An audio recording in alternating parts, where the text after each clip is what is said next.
Good morning everyone. स्वागत है आपका आज के क्लास में। आज जो हम लोग टॉपिक डिस्कस करेंगे वो पीजी सेमेस्टर 3 का जो पेपर है, रिसर्च मेथोडोलॉजी का जो पेपर है, उसके अंतर्गत जो एक टॉपिक है कि सामाजिक शोध जो है उसके चरण क्या हैं, स्टेप्स क्या हैं, वो किस तरह से किए जाते हैं, तो उनकी चर्चा हम आज के क्लास में करेंगे। हमने इससे पहले इस रिसर्च के पेपर में सामाजिक शोध के बारे में पढ़ा, उसकी विशेषताओं के बारे में पढ़ा, उसकी प्रकृति के बारे में पढ़ा और हमने उसके महत्व के बारे में पढ़ा है। और हम इससे हमें क्या पता चलता है? इससे हमें यह पता चलता है कि जो सामाजिक शोध जो है वो क्या है, एक वैज्ञानिक विधि है जिसके द्वारा सामाजिक घटनाओं और समस्याओं के कारण कारण अंतः संबंधों तथा उनमें अंतर्निहित प्रक्रियाओं का अध्ययन, विश्लेषण तथा निरूपण किया जाता है। मतलब इसमें जो है हम जो ये हमारा अनुसंधान जो होता है वह क्या होता है, वैज्ञानिक होता है। और इसमें वैज्ञानिक विधियों का जो साइंटिफिक मेथड्स होते हैं, विधि होते हैं, उनके द्वारा अध्ययन किया जाता है। और इसमें वैज्ञानिक उपकरण जो है, जो वैज्ञानिक उपकरण टूल्स होते हैं, उनके माध्यमों से हम रिसर्च करते हैं और जो हमारा वर्तमान ज्ञान है उसमें अभिवृद्धि करने के साथ साथ हम नए ज्ञानों का खोज करते हैं या पता लगाते हैं। तो ये है जो है सामाजिक, जब क्षेत्र में हम इसको करते हैं तो ये सामाजिक शोध कहलाता है। आज जो हम लोग को टॉपिक डिस्कस करना है इसी के अंतर्गत वो है कि इसके जो सामाजिक जो शोध हैं उसके स्टेप्स क्या हैं, उसके चरण क्या हैं, हम उनको कैसे करते हैं, तो हम उनको कैसे करते हैं। तो इसके अंतर्गत जो है हम लोग अनुसंधान जो है क्या है, वो एक वैज्ञानिक प्रक्रिया है। हम लोग जैसा कि पहले भी स्टडी कर चुके हैं कि अनुसंधान जो है क्या है, वो एक वैज्ञानिक प्रक्रिया है और इसमें वैज्ञानिक विधियों का जो है वो प्रयोग किया जाता है और एक क्रमबद्ध अध्ययन किया जाता है, सिस्टमैटिक अध्ययन किया जाता है। और यह प्रक्रिया जो होती है वह कई क्रियाओं से मिलकर होती हैं या पूरी की जाती हैं, और ये सभी क्रियाएं जो हैं एक दूसरे से परस्पर जुड़ी हुई होती हैं।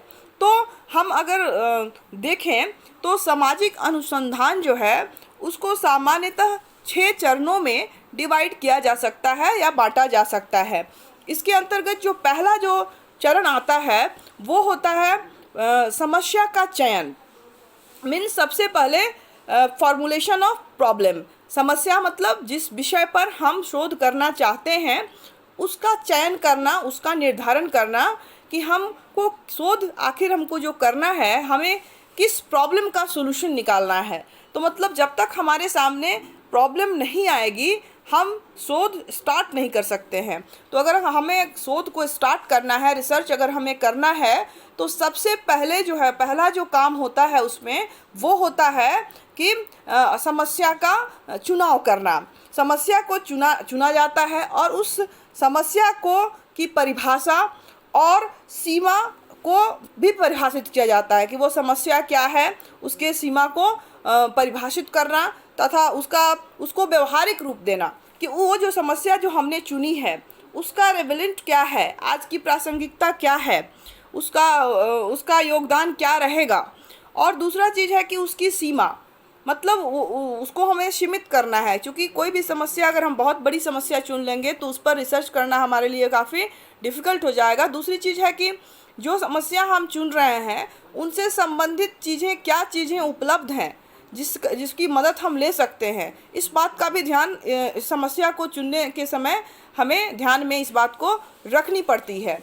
तो पहला जो स्टेप्स है वो है कि समस्या का चुनाव। सबसे पहले हम जब शोध करने जाते हैं या करते हैं तो सबसे पहले जो है पहला जो काम करते हैं वो है काम समस्या का चुनाव। इसके बाद होता है दूसरा जो स्टेप्स आता है वो है परिकल्पना का प्रतिपादन। जो हाइपोथेसिस है, परिकल्पना उपकल्पना जो हम बनाते हैं, मतलब उस समस्या से संबंधित जो भी कल्पनाएं हमारे दिमाग में आती हैं, स्टेटमेंट जो हमारे दिमाग में आते हैं, उनको लिखना या उनको समझना या उनको परिभाषित करना। दूसरे चरण में क्या है, इस समस्या से सभी संभावित जो समाधान के लिए जो है वो परिकल्पना जो है वो बनाई जाती है। मीन्स समस्या के सभी संभावित इम्पॉर्टेंट है, इसको ध्यान रखना है, संभावित संभावनाओं जो समाधान है उसके लिए परिकल्पना का निर्माण किया जाता है। इसके लिए कथन दिए जाते हैं, एक सिंगल स्टेटमेंट रहता है। परिकल्पना क्या है, एक स्टेटमेंट है, दिए जाते हैं। इन्हें परिकल्पना कहते हैं। इन्हीं परिकल्पनाओं से समस्या का समाधान होता है। जो हम परिकल्पना बनाते हैं या सोचते हैं, जैसे कि मतलब अगर हम मान लीजिए कि कोई केस ले रहे हैं, अगर हम डॉरी का ही केस ले रहे हैं कि क्यों होता है इस, अगर हम डॉरी सोच रहे हैं कि इसकी दहेज प्रथा जो दहेज जो है उत्पीड़न, इसके बढ़ने के क्या कारण है, क्यों ये समस्या है, क्यों ये बढ़ रहा है, तो हमारे मन में बहुत सारी बातें आती हैं कि ये होता होगा तो ऐसा होता होगा, ये होता है दहेज के लिए होता है, पढ़ी लिखी लड़की नहीं है, लड़की में खामी है, या बहुत सारी चीज़ें जो है, या घर वाले बूढ़े हैं, व्यवहार उनका सही नहीं है, या बहुत सारी बातें जो हमारे दिमाग में जो पहले से आती हैं, उस पर वो जो है वो एक स्टेटमेंट होता है, सिंपल एक सीधा सा स्टेटमेंट होता है। और उस स्टेटमेंट को ध्यान में रखकर हम अपने शोध कार्य को आगे बढ़ाते हैं और उसको लास्ट तक हम उसको प्रूफ करने का कोशिश करते हैं। हम ये सोचते हैं, हो सकता है कि वो जो हम परिकल्पना हम बनाएं वो गलत भी हो सकता है कि वो परिकल्पना सही भी हो, लेकिन हम उसी आधार पर अपने रिसर्च को जो है वो आगे की तरफ ले जाते हैं। इसके बाद जो तीसरा जो इम्पोर्टेंट स्टेप होता है, जब हम समस्या का चुनाव कर लेते हैं, परिकल्पनाओं का निर्माण कर लेते हैं, तो तीसरा जो उसके में महत्वपूर्ण स्टेप्स होता है वो है शोध की रूपरेखा तैयार करना। कि हमने तो वो बना लिया, अब है कि शोध जो हम कर रहे हैं उसकी रूपरेखा क्या होगी। मतलब कि परिकल्पनाओं की पुष्टि के लिए जो रूपरेखा तैयार की जाती है, जो भी हमने परिकल्पना कर ली है उसके पुष्टि के लिए जो रूपरेखा हम तैयार करते हैं, जिससे इसमें शोध विधि या प्रविधि, जो भी हम tool and techniques, methods, methodology use करते हैं के बारे में हम निर्णय लेते हैं कि कौन सा टेक्निक्स हम जो अपनाएंगे, जिससे कि ये जो हमारी परिकल्पना है, जो हमारी समस्या से रिलेटेड जो हमारी परिकल्पना है, उसको हम उसके बारे में हम कुछ निष्कर्ष निकाल सकें। तो ये जो तीसरा चरण है वो शोध की रूपरेखा, मतलब किस तरह से हमको घर जो है वो शोध करना है। फॉर एग्जांपल मान लीजिए कि अगर हमें कोई बिल्डिंग का निर्माण करना है तो हम क्या करते हैं, हम पहले उसका डायग्राम बनाते हैं। डायग्राम जो भी होते हैं इंजीनियर्स, उनसे हम उनका डायग्राम बनाते हैं कि घर है तो घर 3 रूम का होगा, बाथरूम्स कहाँ होंगे, किचन्स कहाँ होंगे, ड्राइंग रूम कहाँ होगा, कॉमन रूम कहाँ होगा। तो इस तरह से जो शोध की रूपरेखा है, तो उस तरह से जब जो हमारा समस्या है उस समस्या से संबंधित जो भी मेथड्स यूज़ करेंगे हम, जो भी टूल एंड टेक्निक्स यूज़ करेंगे हम, उसके बारे में हम बताते हैं कि ये अध्ययन जो है हम किस ढंग से करेंगे। इसके बाद जो चौथा हमारा जो स्टेप्स इसके में आता है, चौथा जो उसका स्टेप्स है वो है कि आंकड़ों और डाटा जो है उसका संकलन। मीन्स जो भी डेटा हम कलेक्शन करते हैं, जो भी डेटा जो हम बनाते हैं, उसका संकलन हम किन विधियों से करेंगे।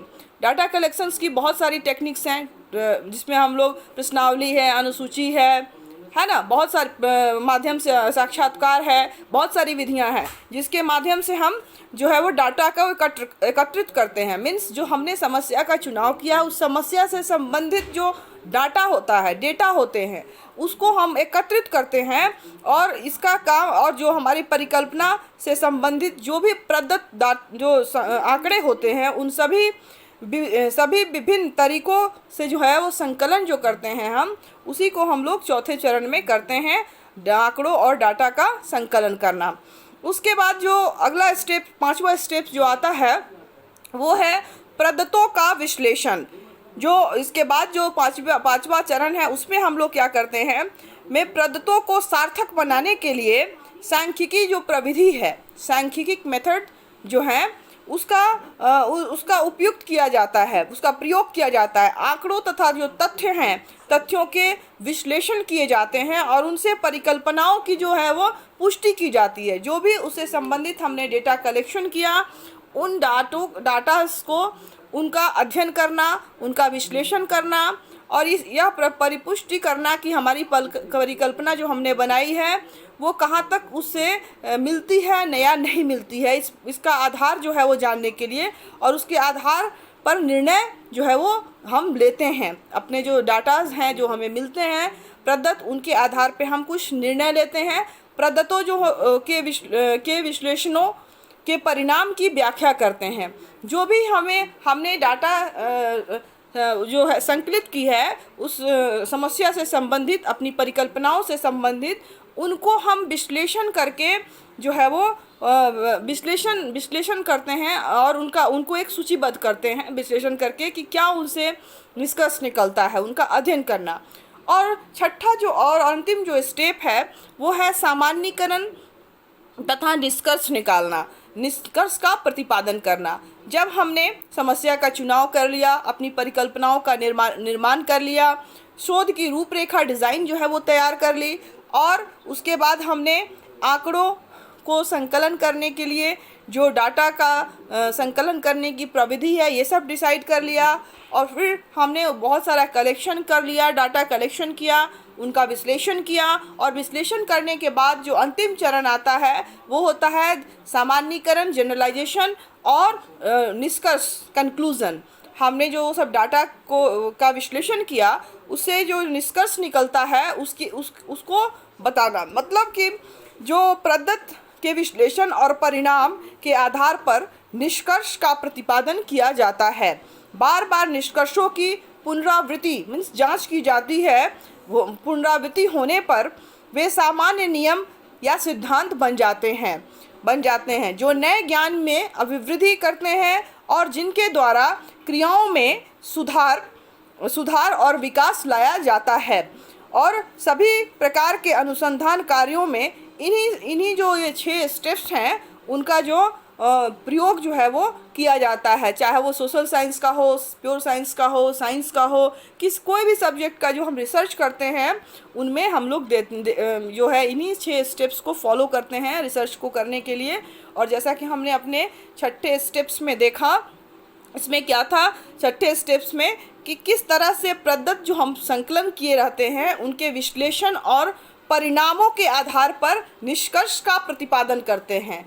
और जो ये निष्कर्ष हैं उनकी बार बार जो निष्कर्ष जो निकलते हैं उनकी बार बार पुनरावृत्ति होने से, और जब जांच जब हम करते हैं तो हम उसका सामान्य नियम या सिद्धांत एक बनाते हैं चूँकि, और इस तरह से एक नए ज्ञान की प्राप्ति होती है, एक नए नियम का प्रतिपादन किया जाता है। तो ये था कि किस तरह से जो है वो हम जो शोध करते हैं, जो भी समस्या का चुनाव करते हैं उससे संबंधित जो भी निष्कर्ष निकलते हैं उनके बारे में था। तो ये एक बहुत ही इम्पॉर्टेंट पार्ट था शोध का, और इन्हीं सब स्टेप्स को फॉलो करके जो है वो हम अपना रिसर्च जो है वो कार्य पूरा करते हैं। आई होप आपको समझ में आ गया होगा। आज का क्लास हम यहीं समाप्त करते हैं नए टॉपिक के साथ। अगले क्लास में फिर हम मिलेंगे। तब तक के लिए घर में रहें, पढ़ते रहें, सुरक्षित रहें। Good bye.